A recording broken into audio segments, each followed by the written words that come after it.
இன்னைக்கு சங்கடஹர சதுர்த்தி. சங்கடம் அப்படின்னா பிரச்சனைகள், ஹர அப்படின்னாக்க தீர்றதுன்னு அர்த்தம். ஸோ பிரச்சனைகள் தீரும் நல்ல ஒரு சதுர்த்தி தினம் இன்னைக்கு. ஸோ விநாயகருக்கு உகந்த நாள் இன்னைக்கு. ஸோ இன்னைக்கு சாயங்காலம் முடிஞ்ச வரைக்கும், சாயங்காலம் தான் அந்த பூஜை பண்ணுறது விசேஷம். ஸோ இன்னைக்கு சாயங்காலம் முடிஞ்ச வரைக்கும் விநாயகர் கோவிலுக்கு போய் உங்களால் என்ன முடியுமோ அந்த நிவேதனத்தை கொடுத்துட்டு வாங்கோ. அப்படி இல்லைன்னா ஒரு பொரிகளில் இல்லை ஆற்றுலையே வச்சு இத்தனை நைவேத்தியத்தை பண்ணிவிட்டு 2 வெத்தலை பாக்கு வாழைப்பழத்தை வச்சு நைவேத்தியம் பண்ணுங்கோ. தயவு பண்ணி கோவிலில் போய் அர்ச்சனை பண்ணியாச்சுன்னா ரொம்ப விசேஷம். ஒரு சதுர்த்தின்னு பார்த்தா சதுர்த்தேங்காய் விநாயகருக்கு மட்டும்தான் உடைக்கப்படும். ஸோ சதுர்த்தேங்காய் முடிஞ்சால் அந்த கோவிலில் உடைங்க, நீங்கள் நினைச்ச காரியம் அத்தனையுமே சித்தி அடையும். ஏன்னா விநாயகருக்கு பெருசாக பூஜை வழிபாடே ஒன்றுமே கிடையாது. ஒரு கற்பூரத்தை ஏற்றி வச்சுட்டு நெத்தியில் கொட்டிக்கின்றாலே போதும், அவர் ஓடோடி வந்துடுவார். அப்பேற்பட்ட சக்தி அவருக்கு.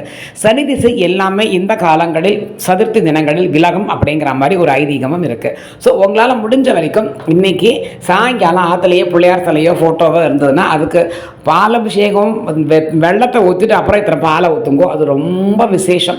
இல்லை அருகம்புல், வேற ஒன்றுமே வேண்டாம். அருகம்புல் 10 ரூபாய்க்கு ஒரு வண்டி கொடுக்குற அழகா. ஸோ அதை வாங்கி அதை நன்னா நிவேதனம் பண்ணிவிட்டு 2 புஷ்பத்தை போட்டு அதை வைங்கோ. நீங்கள் ஆற்றுல ஒரே ஒரு வார்த்தையை சொல்லுங்க, ஓம் கம் கணபதியே நமக, ஓம் கம் கணபதியே நமக, ஓம் கம் கணபதியே நமக. கண்டிப்பான முறையில் அடுத்த சதுரத்திற்குள்ள நல்லது நடக்கும்.